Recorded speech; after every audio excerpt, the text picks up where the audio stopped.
Welcome to another episode of Good Cooking, and I'm going to show you how to make a sandwich in 60 seconds. All right, so we got the ciabatta bread, fresh and soft. You want to use a different bread? Be my guest, but I like this. Then we got the thinly sliced porchetta. Gonna pile that nice and high in the sandwich. Little taste test for the chef, because why not?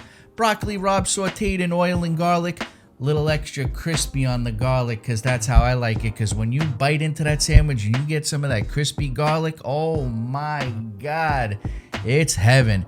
Provolone going on. I do a nice thin layer, and then we're gonna put it in the oven. A little more taste testing. You gotta do what you gotta do.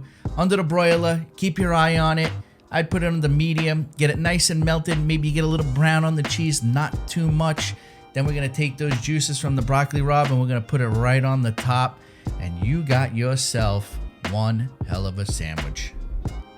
When you're making a sandwich, you're always thinking about using the traditional ingredients. Change it up a little bit. Get yourself some nice porchetta, some broccoli rabe, and make yourself an absolute winner. It's different, but it's delicious. And that's another sandwich in 60 seconds. And from our house to yours, bon appetit.